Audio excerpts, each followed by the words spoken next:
Lady Dawson refuses to be categorized. This is an episode of Entrepreneur in the Car on School Run. I wanted to ask you, do you like these kind of rambly, ranty ones where I just talk about whatever I'm thinking about?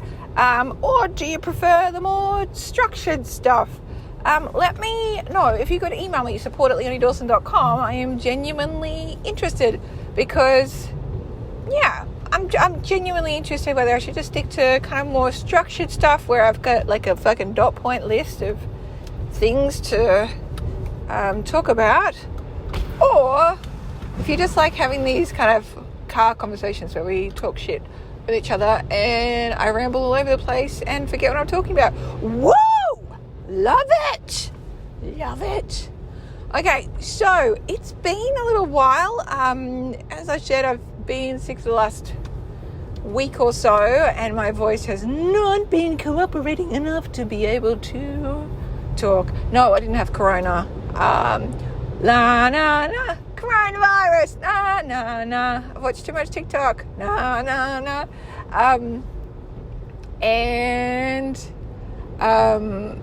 Yes. But yeah, it was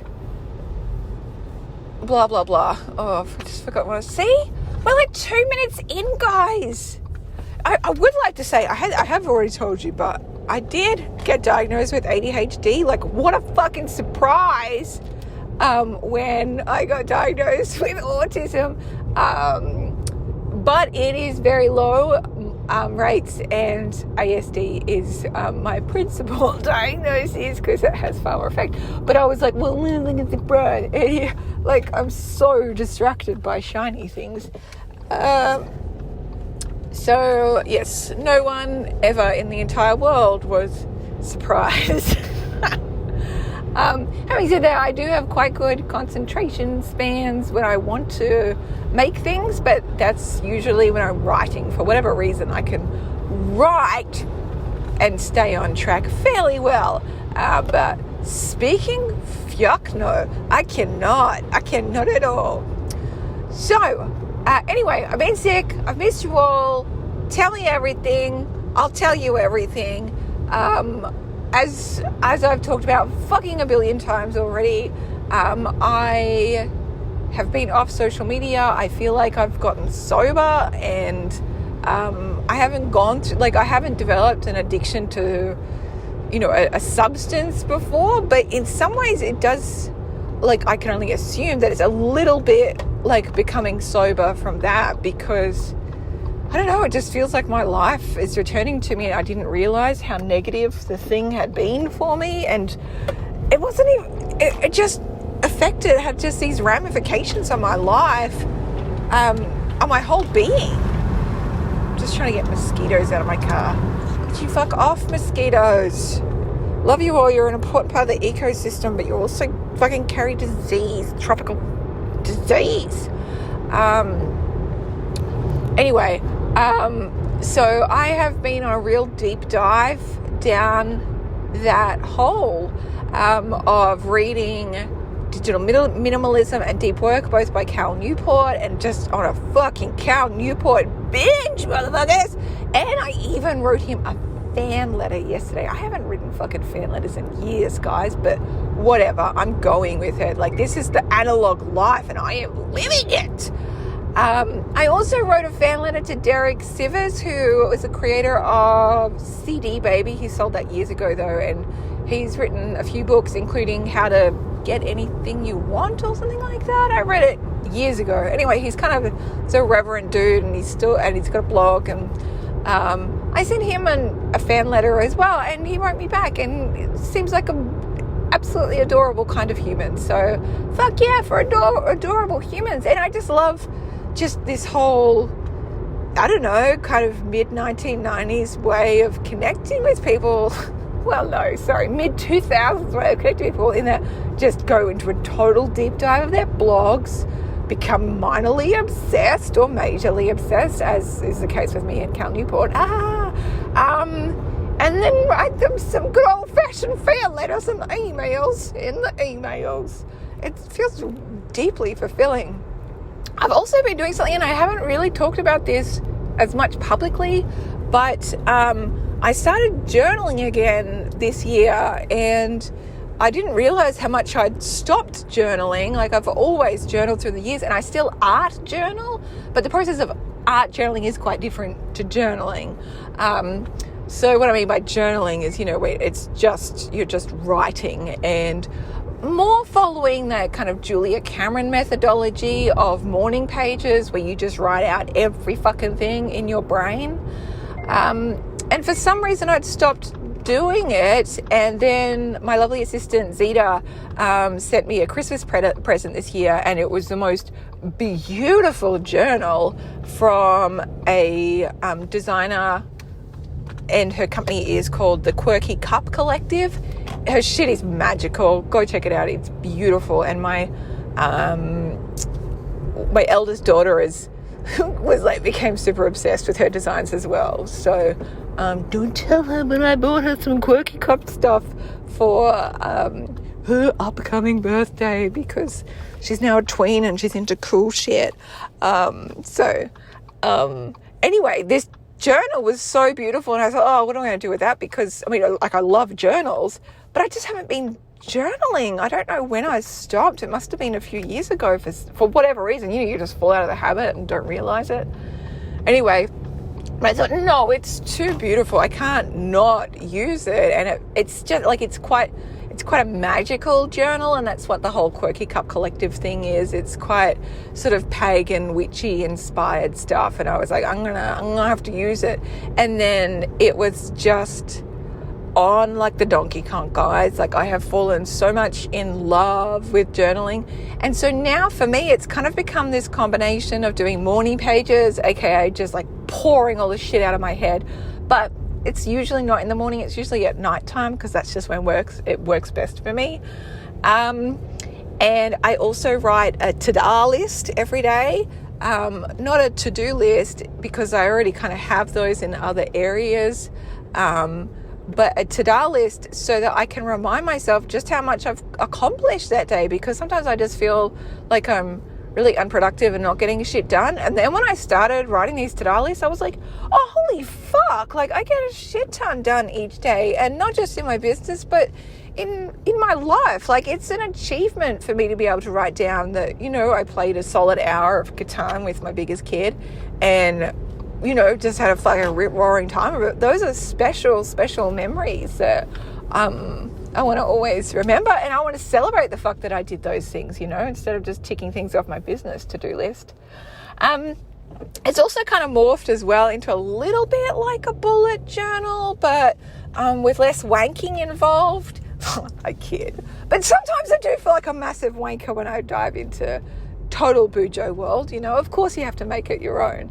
But it's kind of become a little bit of a bujo, hashtag bujo, bullet journal, because I've noticed that as I was writing, I was coming up with ideas and things that I needed to do. So I created a section at the back where I can do a running to-do list, and that's been really useful. A little less stuff is getting missed. If I think of it in the middle of the night or whatever, I'll just write it in the diary, and I can keep a pretty decent eye on it. For me though, I'm going to go share a sexy productivity tip. Buckle up, guys. Get your fucking pen and paper out. Instead of putting a dot point when it's a to-do list item, I always put a square, like a big square, and leave it empty. And then when I complete it, I color in that box, right? And so it's not ticking off the box. It's not turning a dot into a tick. Whatever works for you, great. But I tried this, and I've been doing it for a few years now, and I just can't do it any other way now. The reason being is that it's really easy for me to scan and look for boxes that aren't colored in, and they just stand out like fucking dog's nuts. And then there's a real compulsion to color them in for me. So I'm just here to color some more squares in. Anyway, so that's how I like to do it. And I know that's not like Bujo has its other, I don't know, symbol system, but there's freedom for you to do whatever you like. But the square thing really works. I would recommend trying it out. Give yourself a fucking square to color in instead of ticking it off. Because I found as well, like if you just tick off a box or whatever, it doesn't light up in your brain in the same way. Like my eyes would just get confused about what was done and what wasn't done. Like if you did a really quick overview, like a really quick glance over, but the squares unfilled and filled is super easy for my brain, at least. Anyway, so this journal's been fucking brilliant. I've been doing it solidly for a month. I've been doing at least 3 pages a day, if not more. And I probably don't have that much left in the book. And I was feeling a little bit anxious about that. I was like, right, okay, well, I need to decide what I'm going to use for my next journal. Like, do I keep on with Quirky Cup Collective books? And they are stunning and they're beautiful. And I definitely was leaning towards that. However, at the pace that I write, and I kind of felt like I was holding myself back from doing more in the Quirky Cup journal, because if I went at my kind of inclination of how much I'd like to do, I would probably use it up in about 3 weeks' time. So I did I became a bit obsessed because that's what I do. Leonie just careens from obsession to obsession like the perfect Aspie she is.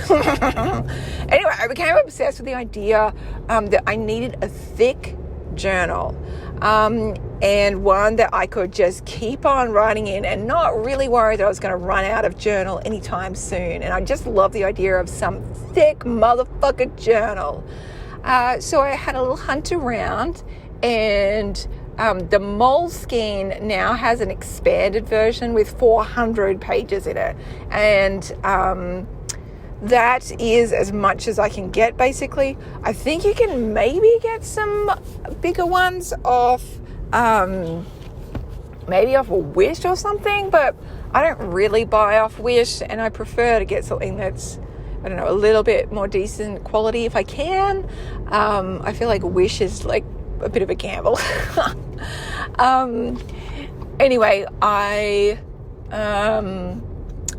ordered that. I could not, however, get it in the cover color that I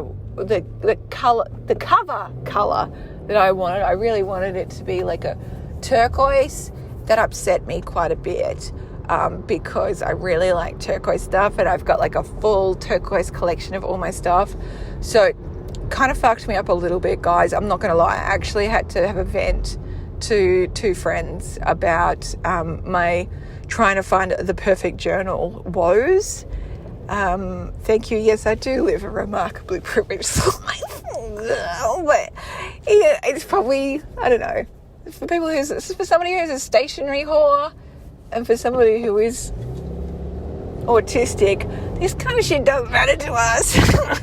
So I'm just going to give myself a fucking pass and go, yeah, you're allowed to have feelings about journals, and the fact that the perfect journal that you want does not exist in the world. Like that's totally okay. So anyway, I ended up buying a extended Moleskine in a hardcover, because I quite like the hardcoveriness of the Quirky Cup book, and I could get it from in sapphire blue, which is like a really, really dark midnight blue. It's not a turquoise at all, but it made me feel better than just getting straight black.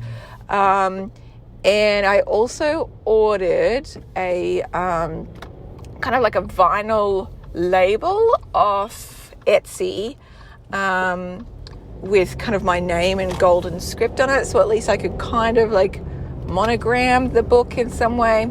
Anyway, I haven't moved into that part of the journal yet, but it's sitting there ready to go. A perfect sealed Moleskine, 400 pages for me to pour my motherfucking heart out, and some gold vinyl for me to put over some words for me to monogram it with anyway. So I'll let you know how that experiment goes. But fucking journaling, it's just, I've been getting sober from social media, like fucking hands down, the best thing that I have done in 5 years.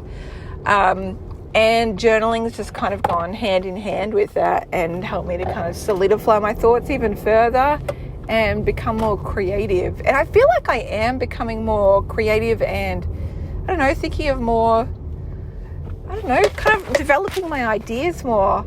For a long while there, I was feeling like I was just kind of out of ideas, or the noises in my head because of social media and just everything was just too much. And so I didn't feel like I had enough peace to even form a conscious thought. But now getting back into blogging and into and off social media and into journaling is just really helping me, I don't know, get more inspired and be able to listen to that voice inside me again, and note what really does interest me.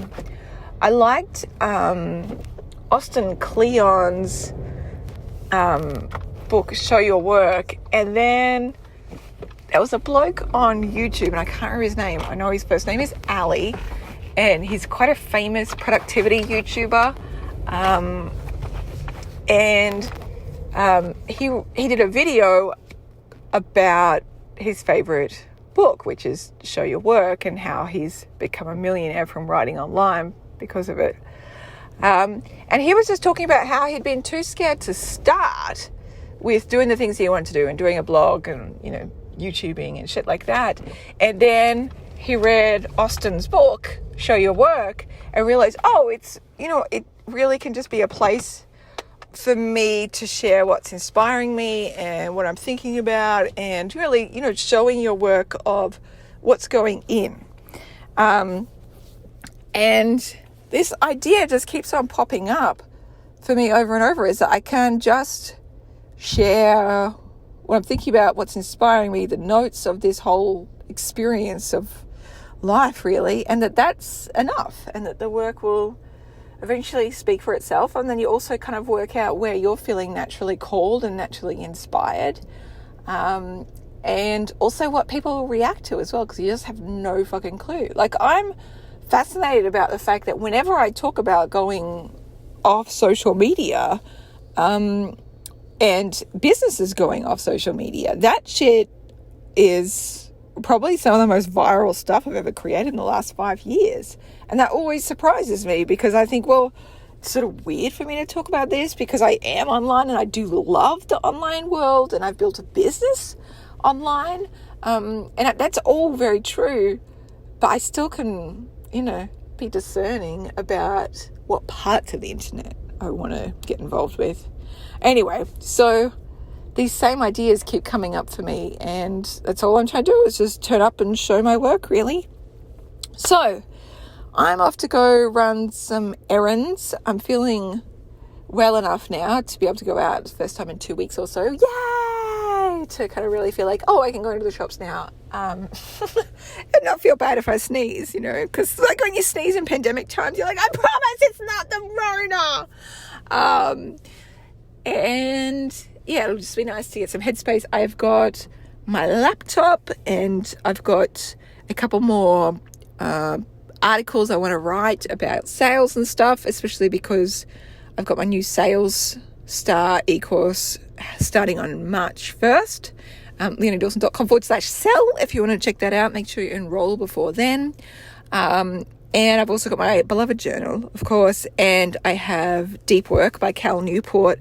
I didn't have it, I've got it like on my Kindle and was starting to read on there, but I thought, holy fuck, this is too important to just read it on the Kindle. So I bought a hardcover version as well, and I'm going through it again with highlighters and pen and just annotating the absolute fuck out of it, because I feel like it's going to be one of those books that informs my work, not just for this year, but for years to come. So got some mail to send off and a couple of things to grab. I gotta get some more Play-Doh for the kids and have a little bit of alone time, and that'll be fucking spesh.